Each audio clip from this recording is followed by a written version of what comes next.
तो हमारा जो नेक्स्ट टॉपिक है वो साइक्लोप इरोजन है, नॉर्मल साइक्लोप इरोजन, जिसको डेविस ने जोग्राफिकल साइक्लोप इरोजन कहा। इसे फ्लूवियल साइक्लोप इरोजन के नाम से भी जाना जाता है। 1899 में विलियम मॉरिस डेविस ने एक बुक लिखी थी जिसका नाम था रिलीफ और landform evolution and eventual planation, जिसमें उन्होंने अपने नॉर्मल साइक्लोप इरोजन के बारे में बताया।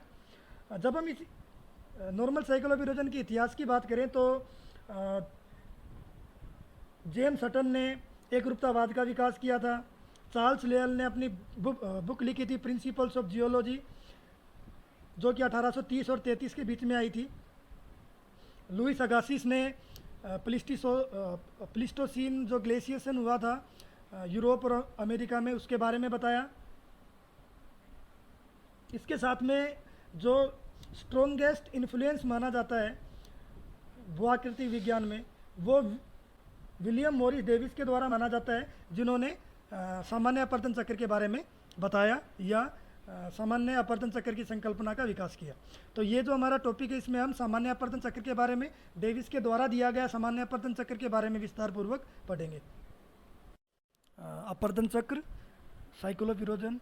अपवर्तन चक्र एक प्रकार का चक्र है, एक साइकिल है, जिसमें एक उत्थित भूखंड या उठा हुआ भूभाग अपवर्तन की प्रक्रियाओं के माध्यम से समतल मैदान में या संप्राय मैदान में परिवर्तित हो जाता है। और वो जो परिवर्तित होगा वो 3 स्टेजेज में होगा, 3 स्टेजेस के माध्यम से होगा, अवस्थाओं के माध्यम से, जिसमें युवावस्था, प्रौढ़ावस्था और वृद्धावस्था, ये 3 अवस्थाएं आएंगी। अब ये मेन क्वेश्चन ये है कि जो नॉर्मल साइक्लोप इरोजन, उसको फ्लूवियल साइक्लोप इरोजन ही क्यों कहा जाता है? क्यों इसको एरिड साइक्लोप इरोजन क्यों नहीं कहा, या इसको ग्लेशियल साइक्लोप इरोजन क्यों नहीं कहा? क्योंकि पूरी पृथ्वी पर नदी संबंधित प्रक्रियाएं महत्वपूर्ण हैं। जो जल है वो लगभग सभी फॉर्म्स में पाया जाता है, चाहे वो शुष्क प्रदेश हो, चाहे वो ग्लेशियर्स हो, हिमनदी हो, तो वहाँ पर जो जल है वो एक मुख्य भूमिका अदा करता है, इसीलिए इसको फ्लूवियल साइक्लोप इरोजन के नाम से जाना जाता है। विलियम मॉरिस डेविस ने जो साइक्लोप इरोजन के लिए सबसे महत्वपूर्ण जो रीजन क्षेत्र बताया, वो बताया आर्द्र शीतोष्ण कटिबंधीय क्षेत्र। और उन्होंने कहा कि जो कोई भी भूभाग है वो समुद्र तल के संदर्भ में ऊपर उठता है, और ऊपर उठने के बाद जैसे जैसे ऊपर उठता है वहाँ पर नदियों का जन्म होता है। नदियाँ फिर उसको कालांतर में बाद में संप्राय मैदान में काट कर परिवर्तित कर देती हैं। और उसके कारण जब अपरदन होगा तो स्टार्टिंग में तो क्या होता है कि जो उत्थान की दर है वो अधिक होती है, और जब पूरी तरह से उत्थान हो जाता है फिर अपरदन की जो क्रिया है वो शुरू हो जाती हैं, और एब्सोल्यूट रिलीफ और रिलेटिव रिलीफ में अत्यधिक वृद्धि हो जाती है। और 3 अवस्थाओं के माध्यम से वो फिर आगे संप्राय मैदान में परिवर्तित हो जाता है। और संप्राय मैदान में फिर अलग अलग छोटी छोटी पहाड़ियाँ पाई जाती हैं, जिनको मोनाडोनोक, यूनाकास और मोसोर्स के नाम से जाना जाता है। डेविस के द्वारा दिया गया अपवर्तन चक्र का सिद्धांत, इन्होंने नदियों को महत्वपूर्ण माना था, जैसा कि हमने पढ़ा। और आर्द्र प्रदेशों में नदियाँ महत्वपूर्ण एजेंट, इन्होंने कहा कि नदियों के द्वारा ही अपवर्तन होता है, और नॉर्मल साइक्लोप इरोजन नदियों पर ही आश्रित है। इसके साथ में इन्होंने कहा कि कोई भी भूखंड है वो ऊपर उठता है, और जैसे जैसे ऊपर उठेगा, जब पूरी तरह से उसका उत्थान हो जाएगा, उसके बाद ही अपवर्तन चक्र शुरू होगा, अपवर्तन की क्रिया शुरू होगी। और जब नदी अपवर्तन तल को प्राप्त कर लेगी तो अपवर्तन चक्र समाप्त हो जाएगा, और दूसरा अपवर्तन चक्र तब तक नहीं होगा जब तक दूसरा भूखंड पूरी तरह से उत्थित ना हो जाए, या पूरी तरह से दूसरे भूखंड का उत्थान न हो जाए। जब पूरी तरह से उत्थान हो जाएगा, अपवर्तन चक्र के माध्यम से, अलग अलग अवस्थाओं के माध्यम से वो संप्राय मैदान में परिवर्तित हो जाएगा, समतल मैदान में परिवर्तित हो जाएगा, जिसको इन्होंने पेनीप्लेन की संज्ञा दी, पेनीप्लेन कहा। और वहाँ पर जो छोटी पहाड़ियाँ पाई जाती हैं उनको उन्होंने मोनाडोनोक कहा। डेविस के द्वारा दी गई मान्यताएं, तो इन्होंने चट्टानों की जो संरचना थी उसको एक रूप माना, मतलब जो चट्टानों की संरचना में एक रूपता पाई जानी चाहिए। सेकंड, उन्होंने कहा कि रैपिड अपलिफ्ट, जो उत्थान होगा वो तेजी से होगा, और उत्थान जब होगा तब अपवर्तन नहीं होगा। तीसरा, इन्होंने कहा कि जब उत्थान पूरी तरह से हो जाएगा तभी जो इरोजन है, अपवर्तन है, वो शुरू होगा। नेक्स्ट, इन्होंने कहा कि जो क्रिस्टल स्टेबिलिटी है वो लंबी होती है। ठीक है, तो जो स्टेबिलिटी है चट्टानों की वो लंबी पाई जाती है, स्थिरता लंबी पाई जाती है। इसके अलावा इन्होंने कहा कि जो एरिया है वो ह्यूमिड ट्रॉपिक्स होना चाहिए, मतलब आर्द्र जो उष्णकटिबंधीय क्षेत्र है तो वो महत्वपूर्ण माने इन्होंने। आर्द्र उष्णकटिबंधीय जो क्षेत्र हैं वो अपवर्तन चक्र के लिए महत्वपूर्ण इन्होंने माने हैं। और इसी के आधार पर इन्होंने एक फॉर्मूला दिया, सूत्र दिया, जिसका जो है अपरदन चक्र को इन्होंने एक्सप्लेन किया अवस्था प्लस संरचना प्लस प्रक्रम। मतलब जो साइकिल ऑफ इरोजन है वो is equal to structure, process and stage. मतलब ट्रायो ऑफ डेविस के नाम से इनको जाना जाता है, कि डेविस की तिगड़ी के नाम से इनको जाना जाता है, जिसमें अवस्था आती है, संरचना आती है और प्रक्रम आती है। तो यहाँ पे हम जो ट्रायो ऑफ डेविस है या डेविस की तिगड़ी के नाम से जिसको जाना जाता है, तो उनका अध्ययन करेंगे। सबसे पहले आता है संरचना, स्ट्रक्चर। तो जब हम संरचना की बात करें तो उसमें दो पहलुओं को शामिल किया जाता है, भौतिक संरचना और रासायनिक संरचना। तो भौतिक संरचना में ऊंचाई है, उच्चावच है, ढाल है आदि को शामिल करेंगे, और रासायनिक संरचना में संगठन हो गया, कठोरता होगी। तो ये जो पहलू हैं या जो ये एस्पेक्ट हैं, इनको हम शामिल करेंगे। और इन दोनों का संबंध डायरेक्ट रूप से या प्रत्यक्ष रूप से अपर्दन पर होता है, क्योंकि जो संगठन है वो जितना कठोर होगा उतना ही अपर्दन कम होगा, और जितना ही कोमल होगा या सॉफ्ट होगा उतना ही अपर्दन क्या होगा, ज़्यादा होगा। तो इसीलिए जो अपर्दन की क्रिया है वो अलग अलग प्रदेशों में, अलग अलग संरचना से संबंधित प्रदेशों में अलग अलग पाई जाती है। सेकंड पॉइंट है प्रोसेस का।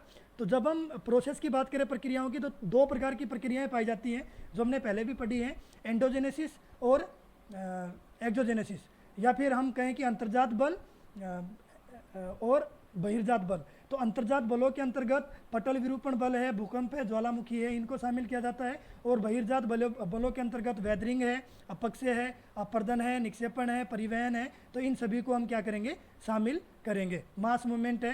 तो डेविस ने अपर्दन चक्र के सिद्धांत में संरचना एवं प्रक्रम दोनों को महत्व दिया है, लेकिन प्रक्रम के अंतर्गत भू आकृतिक प्रक्रम की अवधारणा का उपयोग ये नहीं कर पाए हैं। इन्होंने अपर्दन एवं उत्थान को अलग अलग समय में घटित होने वाली क्रिया माना है।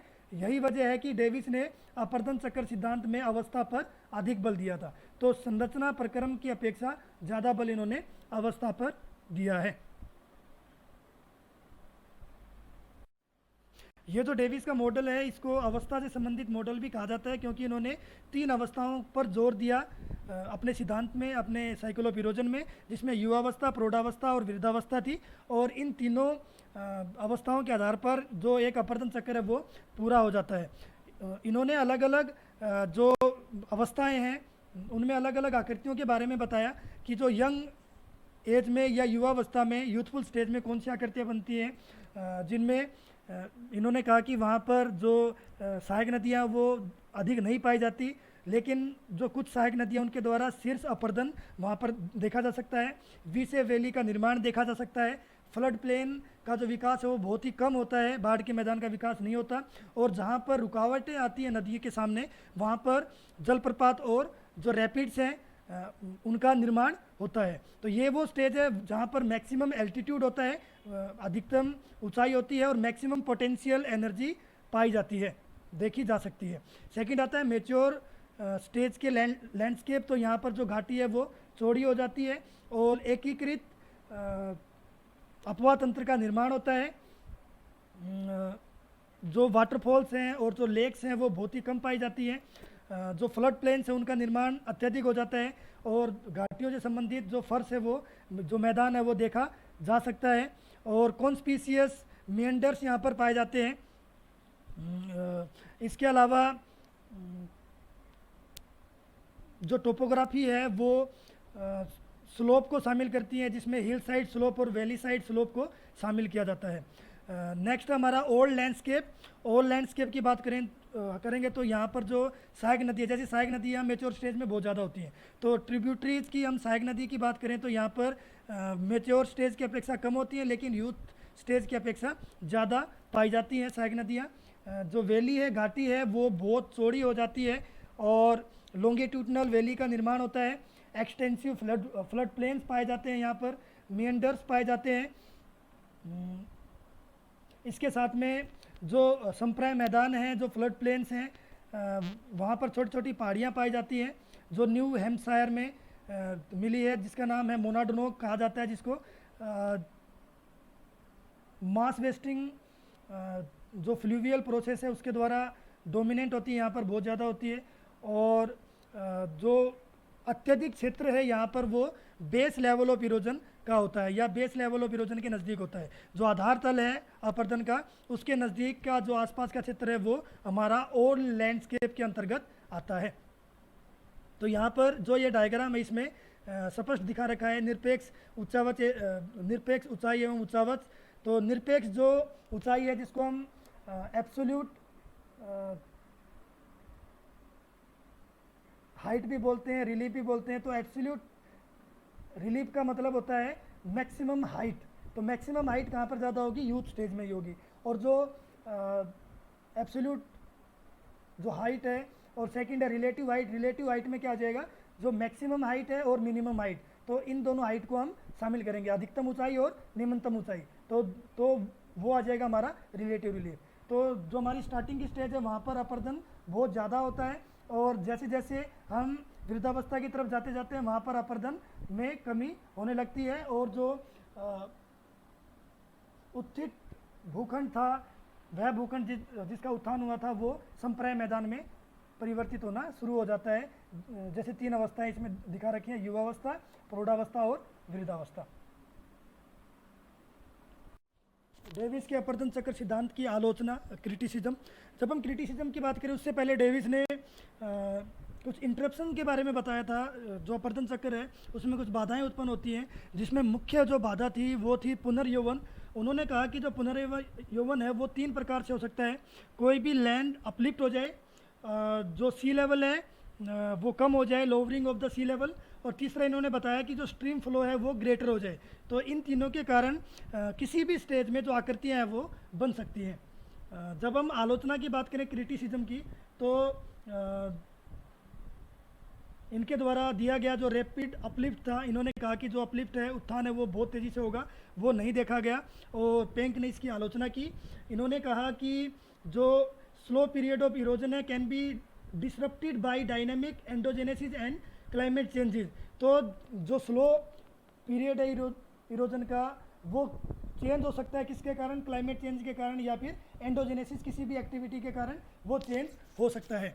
उसके बाद अगर हम बात करें, इन्होंने अपलिफ्टमेंट को, उत्थान को, डेनुडेशन को, जो हमारा अपर्दन है उसको अलग अलग एपिसोड में डिवाइड किया, अलग अलग बताया, जो कि बिल्कुल रियलिस्टिक नहीं है, जो बिल्कुल सही नहीं है, क्योंकि दोनों ही साथ साथ में उत्पन्न होते हैं। उत्थान के साथ में ही क्या होता है? अपर्दन शुरू हो जाता है, जैसे कि हमारा हिमालय पर्वत में हुआ है। इन्होंने कहा कि जो स्टेबिलिटी है लैंड मास की वो लंबी पाई जाती है, long stability of land mass जो कि पॉसिबल नहीं है। स्टेबिलिटी लॉन्ग नहीं पाई जाती लैंड मासिस में। उसके बाद इन्होंने कहा कि जो रॉक स्ट्रक्चर है, चट्टानों की जो संरचना है वो होमोजीनियस होनी चाहिए, एक रूपता होनी चाहिए, तो वो भी उसमें नहीं पाई गई।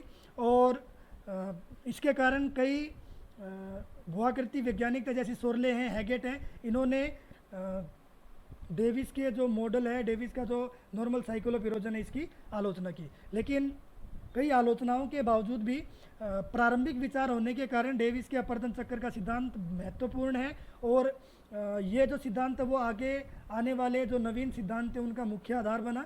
विशेषकर जो पेंक ने, डेविस के जो सबसे अधिक आलोचक थे, उन्होंने उनका जो सिद्धांत था वो भी डेविस के सिद्धांत पर ही आधारित था।